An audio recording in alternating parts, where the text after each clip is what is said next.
I mean, for Kobbie, can you see how it must be quite deflating and demoralising for him that he's not getting those chances? I see it, and I just want to win. I try to put the players. I don't look who it is.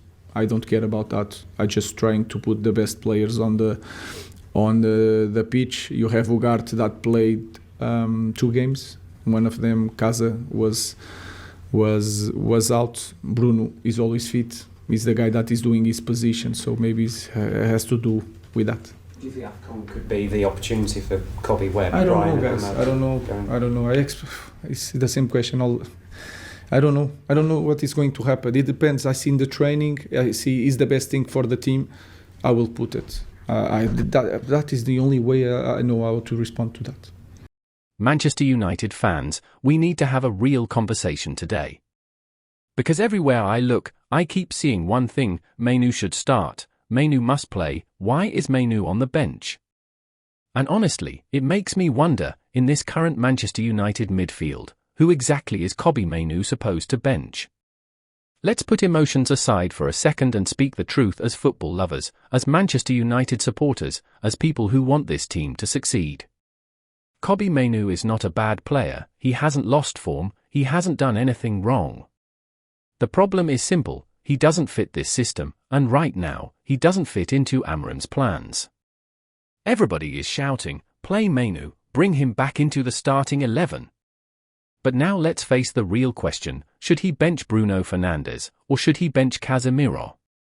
Because those are the only 2 players in that double pivot setup. This current formation doesn't favour him. It's not built for his strengths. Mainoo is a box-to-box midfielder. He thrives when he is part of a 3-man midfield, where he has the freedom to carry the ball, link play, join attacks, and recover defensively when needed. But in a double pivot, there is no hiding. You must be able to do 2 things at the highest level: creativity and long-range distribution, or defensive dominance and game control. And let's be completely honest. Mainoo is not as creative as Bruno Fernandes. There is simply no world where Kobbie Mainoo benches Bruno in this system. The way Amorim wants to play, a direct football, long passes, breaking the lines quickly, Bruno is the heart of that. He is the one player who sees the runs, finds the spaces, and executes the impossible passes. Bruno currently leads the Premier League in chances created, through balls, assists, overall goal involvement. So how does Mainoo bench a player like that? He can't. Not in this setup. Even though Bruno is not naturally a deep midfielder, he can still deliver those dangerous long balls from anywhere. We've seen it countless times. Yes, Bruno struggles with some defensive duties, but Mainoo is not solving that either. He doesn't have the pace to protect the midfield in transition. Now let's talk about Casemiro. Many fans don't even realize the level of work Casemiro does until he misses a game. Then the entire midfield collapses.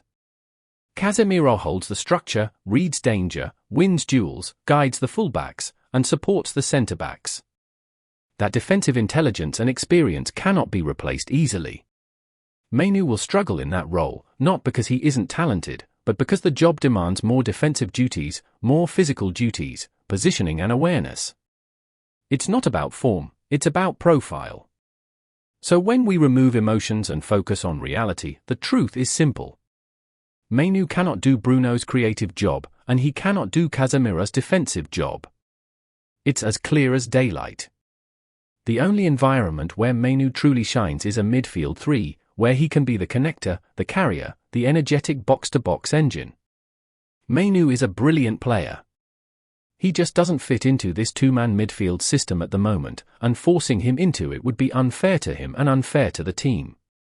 We fans love him, but loving a player doesn't mean forcing him into a system that doesn't suit him. It's time to stop the agenda and face the truth. The only realistic way for Kobbie Mainoo to fit into this current system and earn a consistent starting spot is if the club makes some massive decisions in midfield, and I mean massive. That is if Manchester United decide to move on from Bruno Fernandes and also allow Casemiro to leave. Only then can you rebuild the midfield structure in a way that Mainoo can actually thrive. Because in this setup, you need balance. You need one midfielder who can dictate the game, break up play, and another who spray long, accurate passes and create chances for the team. And if you have one player who can do both, it's a massive plus. And that is why I mentioned someone like Adam Wharton. A profile like his would make sense. A player who can do the dirty work defensively, someone with awareness, someone who can win second balls, someone who can play those long vertical passes that Amorim's system demands. Someone who can actually create from deep the way this formation requires. Then you can pair him with Mainoo. Mainoo brings calmness, he brings stability, he brings intelligence, he brings composure. He keeps the ball ticking, he gives short, sensible passes, he helps retain possession, he stays disciplined. All those things are part of his natural game. But he needs a partner with the opposite attributes. A partner who can handle the long passes, the creativity from deep, the defensive awareness, the aggressive ball winning, so that the two of them complement each other like a proper double pivot should. That's why I keep saying it, this is how Mainoo can work in this system. If Mainoo pair with Bruno alone, he will lack so much defensively. He also can't pair with Casemiro alone, we would lack creativity, long balls, and line-breaking passes. And that's the whole point people need to understand. For all you say about the academy, that you don't actually trust the academy. Why? Because you never pick any players from it. Any players we have Kobbie Mainoo. Well, Lacey. But Lacey in difficult situations, in Lacey sometimes when Brian is not there, I put Ahmad because I have other wing backs to play, and sometimes it's hard. So you are asking me why I don't put Lacey to play when I have other guys that are international and also they are in the bench. So I try to put the best guys, the prepared guys for this moment of the club and try to win a game. That's the only thing, guys.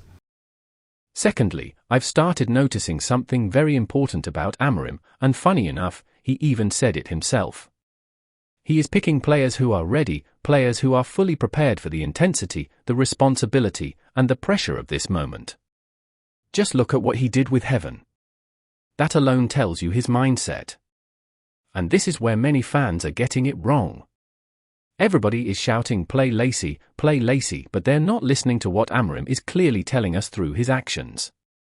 Right now, he believes Manchester United are in a critical, chaotic stage, a phase where we cannot afford unnecessary risks.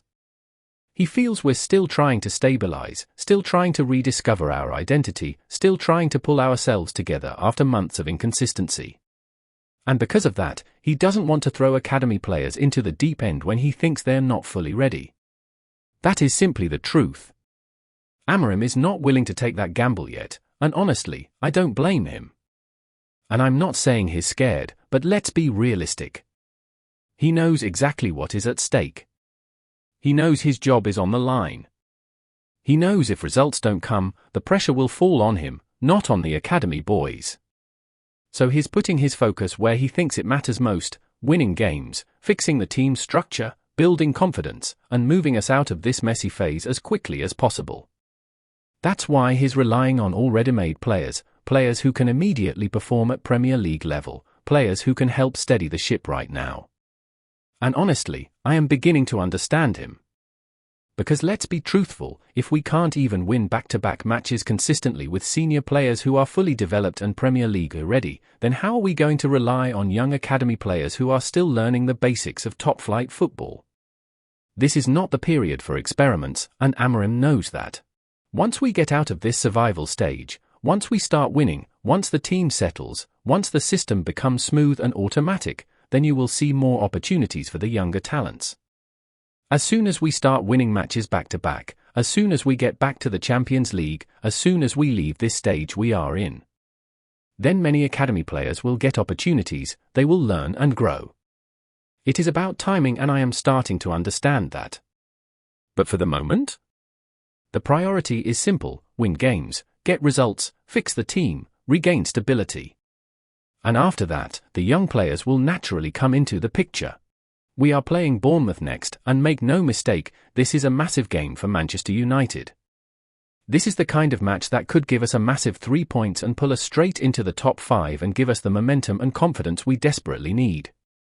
We're only 8 points away from the top, and with the schedule we have, playing just once a week, there is absolutely no excuse not to collect as many points as possible. December has handed us fixtures against smaller teams, and honestly, this is the period where we should be cashing in, stacking points, and climbing the table. But here's the problem: we're not taking advantage of our home games, and that is becoming a serious concern. We dropped points at Old Trafford against West Ham. Before that, we lost to Everton, a team that played with 10 men. Meanwhile, away from home, we look like a different side. We won away at Wolves. We beat Crystal Palace in their own ground. We beat Liverpool at Anfield. So clearly, something about our setup seems to favour us when we play away from home. Why? Because sometimes, away from home, we play on the counter and strike with speed. We hit teams when they're open. But at Old Trafford, when teams sit deep, when they defend with numbers, when we dominate the ball, we struggle. We find it hard to create clear chances. We get too comfortable. We relax. And before we wake up, the opponent hits us with a goal. That's why these home performances must improve, urgently. This team has to do better. We can't be a side that scores one goal and then goes to sleep.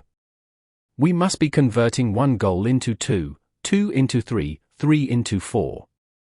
The Premier League will punish any team that tries to defend a one-goal lead for 15 minutes. It doesn't work. It never works. And it's cost us points over and over again. The coach must improve as well. In-game management has been poor at times. Substitutions have been questionable. And the players themselves must maintain intensity from the first whistle to the last. Too often we switch off. Too often we try to protect a narrow lead and end up paying the price. This league has gotten harder. Every team is fighting. Every point matters. If Manchester United truly want a chance of playing in the Champions League next season, then we have to match that level, that energy, that hunger, especially at home. Old Trafford should be a fortress, not a place where we drop points out of carelessness. It's time to step up. It's time to dominate. And it starts against Bournemouth. Another thing we absolutely need to talk about is taking our chances. Because let's be honest, a lot of Premier League teams are going to punish us if we continue missing the kind of chances we wasted against Wolves. That level of wastefulness won't carry us anywhere. We have to start converting, we have to be sharper, more clinical, more ruthless in front of goal, especially with the fixtures we have coming up.